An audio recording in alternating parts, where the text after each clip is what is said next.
DBJ.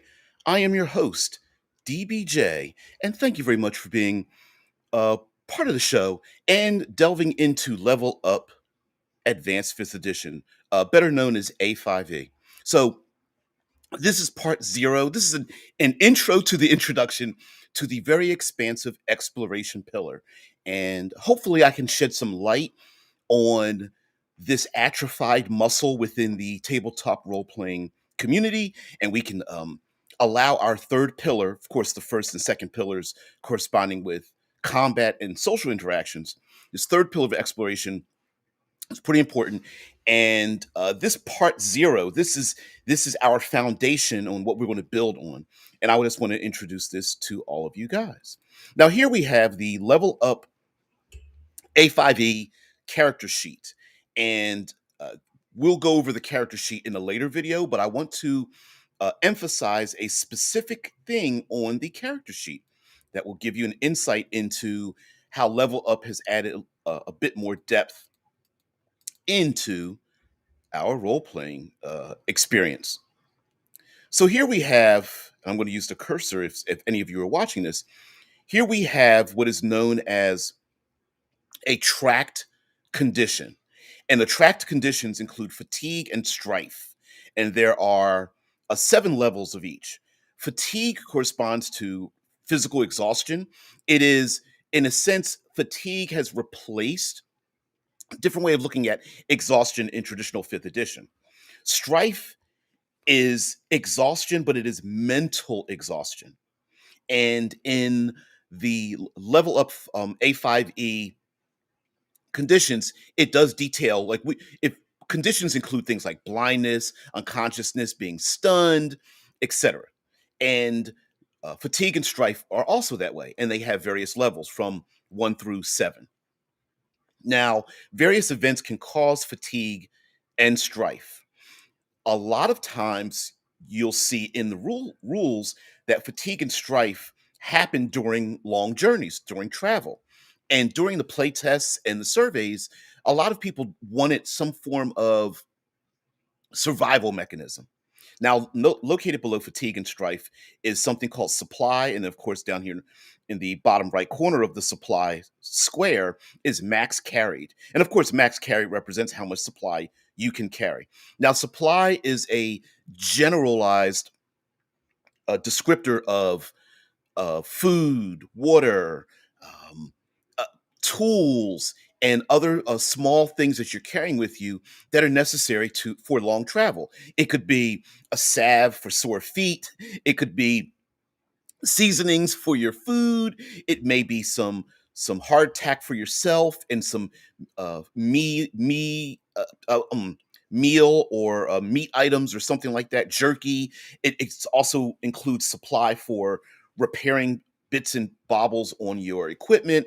And of course, if you have any kind of labor animals or mounts, they also need supply as well, whether it's food or grain, oil for gears for those wagon wheels and all that kind of stuff. And it's called supply. Now, in the game, in order to remove levels of fatigue and strife, you have to take rests. And so short and long rests still are still applicable for in A5E in level up. But to remove these conditions of fatigue and strife, you must use supply to do so. Supply being a very general food and water. So you have to consume some food and water to rest. Now, in order to heal and recover many character abilities, it's also necessary to take short and long rests and use your supply to do so. Hey, I'm taking long rests. We may bed down for the evening. Let's get some food and water and recover. Without that, you may have difficulty and or be prohibited from regaining some of those character abilities and removing some of these long-term conditions such as fatigue and strife. Now, the other aspect of the other counter, the positive counter to suffering fatigue and strife is using supply and being in a haven, a safe haven. And so the term haven is used for basically a safe place to rest. So if you're exposed to the elements, you're under duress, you are in a forced march, unfortunately, you're not in a haven. There are character abilities both skill wise. Of course, the ranger is a master of this, and there are magical items as well as particular locations and or regions where havens are not only commonplace, but maybe a safe county or safe duchy or something of that nature. The entire region may be considered a haven unto itself. It's completely safe. You don't feel threatened. Also, there are havens that may be placed in and around a journey, such as maybe there's a trade route, and if the players are able to get to a safe haven, they can then consume their supply and recover. So this is just an overview of supply and havens. Havens are essentially uh, safe places to rest. A safe haven could be found or created as well. Again, the ranger might be a master of this, but there might also be some various knacks that players are able to pick to create safe havens. These may also be regionally specific. So a character from a desert region may be skilled at creating a haven while they travel, as opposed to maybe being prevented from doing so because they have no skill in, say, traveling through a rainforest or a jungle or northern blizzards or something of that nature. Now, supply again ticked off in it's been described that supply is like the group's hit points when traveling. Uh, that may be an extremely generalized descriptor, but that's essentially what it is. Your supply are like your travel hit points, and when you've run out of supply, ooh, you're unable to recover what you want. You start suffering from dehydration and starvation, and again, supply represents other things. Maybe repairing cloth and leather items, having small tools to repair little bits and pieces on armor and equipment, and that kind of thing.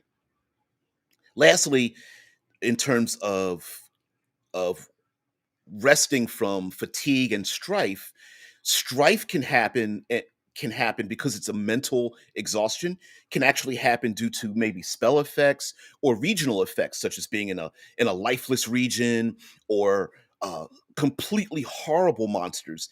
And in many ways, strife is like sanity in a way, and that sanity can affect player characters. And the reason for this, I think many people would like to have a level of survival, of tracking, going through hazardous and dangerous and desolate regions in the world, that maybe traveling from A to B isn't just a matter of, well, let's just describe a montage and get there and nothing has happened. Maybe something has happened and the players are tired or forced. And this also creates a vector for players and the narrator to have a vector of tension on the player characters that doesn't involve hitting things about the head and shoulders. So, for example, the players may have to travel 3 days to get to a safe haven and then consume some of their supply. But if things happen along the way and prevent them from making that 3 day journey, that journey may be extended 4, 5, 6 days, and they may not have enough supply to make that journey, and or they may have character concepts in their group that are unable to find or create their own havens along the way. Also, if someone creates a haven, that might be a place for maybe adversaries to want to steal or demolish or ask for a place to stay in your safe haven, and that can become a way to parlay with monsters or NPCs or travelers and that sort of thing. So the value of being able to create a haven, the value of having supply, and even monsters attacking the party through a different vector, more than just say hit points.